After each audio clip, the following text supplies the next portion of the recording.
niyo amakuru aravuga ko uwitwa Kimenyi Yves yerekeje muri Leta Zunze Ubumwe za Amerika abifashijwemo n'abakinnyi bagenzi be. Umugore ukora umurimo w'akahebwe uyu ni Muyango. Reka mbanze nkubwire ibya Kimenyi dore ko garabaye Kimenyi Yves ngo yahukaniye muri Amerika. Muyango noneho ngo wenda rishwandarikiye abanyanyisenye bereka ikariso ururyoha. Oh my goodness. Kimenyi murambabaje mwabana murambabaje. Nongeye kubasuza kuri mwese mwakoze subscribe kuri Moses Tech Service. Je mugiye kubana ni Moses nkuko bisanzwe. Nkuko mubimenyereye rero murabona ko uyu munsi nje nambaye neza cyane kabisa nuko agashati kadateye pasi ariko ntimubigireho ikibazo. Mbere yuko dutangira wowe utarakanda subscribe nakubwira ngo banze ukande subscribe kugira ngo izi show nkomeza kuba zitazajya zibacika. Ikintu kinzanye rero kuri kamera aka kanya narengiye kwiyambara ngo nigira ahantu mu gikwe itanibuka inkuru Kimenyi yongeye gukora indi mistake itakorwa na buri mugabo wese. Ni mistake twavuga ngo y'ingegera. Kimenyi rwose ino video nuza kuza kuyireba uvuga uti umuntu bita Jeswe zo mu mipango yanenze. Yabonye ko ibyo nakoze atari ibintu rwose by'abantu bazima, ni iby'ingegera, ni iby'ingetura, ni ibintu by'amasarigoma. Kimenyi rwose ibi bintu ubimenye. Ntabwo mbivuze ngambiriye kukwagresasi, mbivuze ngambiriye kuvuga wenda ngo nje kugutwika cyangwa se kukubaga. Oya, just mbivuze kubera ko ntabwo nabikunze.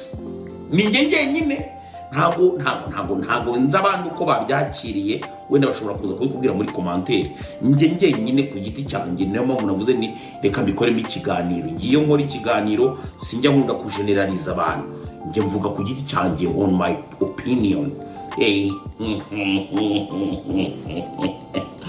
So Kimenyi Yves yakoze irihe kosa? Kimenyi Yves byagiye bivugwa ko we na madamu we ibintu bidigadiga bijegajega.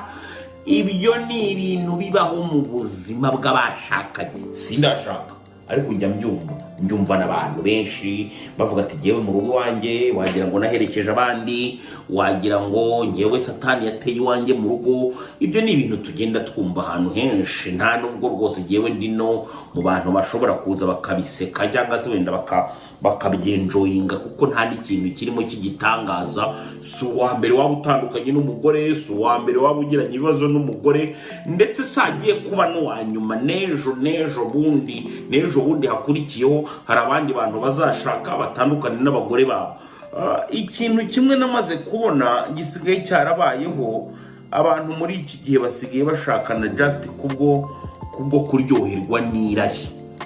Abantu tugasambana uyu munsi tukaryohanirana, umwana akakunyarira nawe ukamunyaza neza, ugahita uvuga uti mu gitondo dukora ubukwe, ibintu ni byiza tujye tubyigumiramo. Ariko ntabwo mushakanye kubera ko mwumvikanye ko mugiye kubaka urugo, ndetse tukanabaririmbira tubifuriza kuzagira urugo ruhire rwishya n'ihirwe. Kimenyi Yves ari we mugabo wa Miss Muyango, uwo arimo arabarizwa muri Leta Zunze Ubumwe za Amerika, amaze y'iminsi nk'ibiri igera kuri 3 gutyo. Ariko icyo kintu ngewe ukuntu nje kugisesengura muri ubu buryo,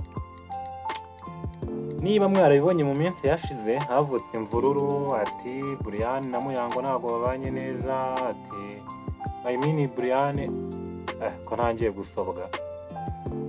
Kimenyi Yves n'umugore we Muyango ngo ntabwo babanye neza. Abantu rero bakomeje kugenda bavuga ngo gikomeje kugenda bavuga bati Miss Muyango yarahohotewe, kuko Kimenyi Yves viza yarayicaranye yibitseho.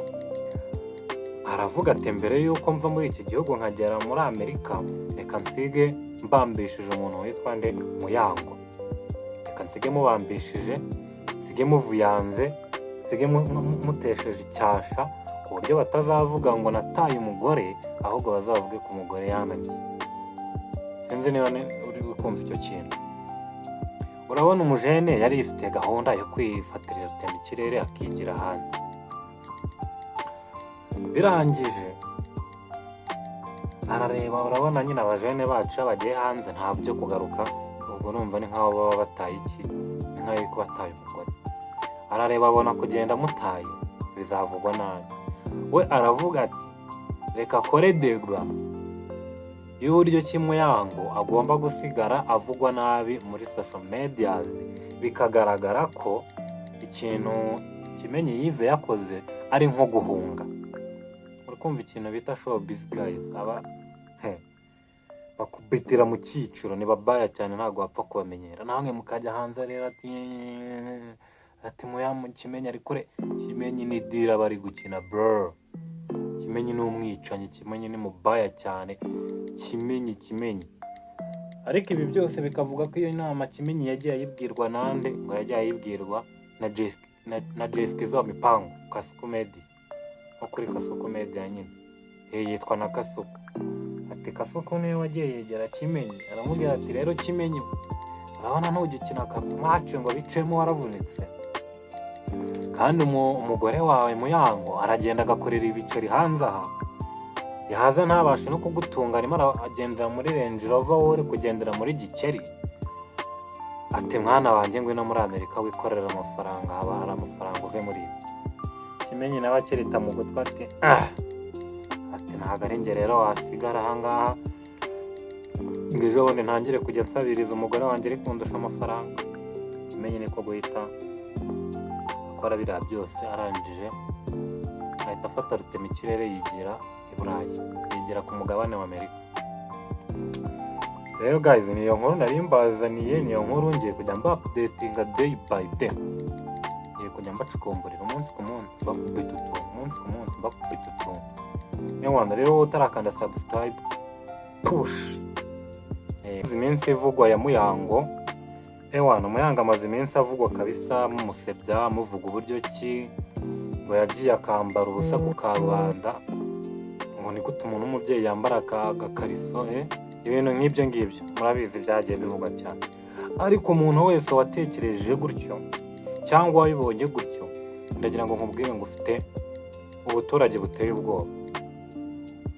Ndagira ngo nkubwire ngo ufite ubuturage buteye ubwoba, kuko Muyango ntabwo ari injiji bigezaho dia. Muyango ntabwo ari injiji bigezaho. Muyango ni umubyeyi kandi wiyubaha. Sinzi niba mutarabibonye neza, ku bantu b'ababyinnyi cyane cyane bakunda kwambara turiya tujipo, ariko turiya tujipo niba warabirebye neza tuba dukoranye n'udukabutura dia. Turiya tujipo tuba dukoranye n'udukabutura, ahubwo sinzi impamvu mwese mwabirebye mugahita muvuga uti nta kenda k'imbere. Mufite dirty mind kabisa, ni ibintu mukwiye gukosora. Ni ukuvuga ngo Muyango yari yambaye akajipo sorry, ariko ako kajipo kari gafite ikintu bita agakabutura mo imbere. Sibyo ko atari ibyo byari binanzanye cyane, ahubwo ikintu cyari kinanzanye uwitwa push ubwo, ariko ngo kanda na subscribe kugira ngo tuzajya dushikama, kuko ninjye namwe kanda subscribe, kanda akazogera, ushyireho comment, like, ni ikintu cy'ingenzi. Reka rero mushimire, ni akavideo gato nari nifite, nzajya nkora utuntu duto tutabarambira, ntabwo nzajya nkora video irenze 10 minutes. No, I will not. Kambashimire rero mwese twabanye muri aka video gato. Utarakanda subscribe, nakubwiye ngo kanda subscribe, ukore na share, like ni ingenzi, ni inkunga ikomeye kuri mwe. Ciao, peace and love, I love you more.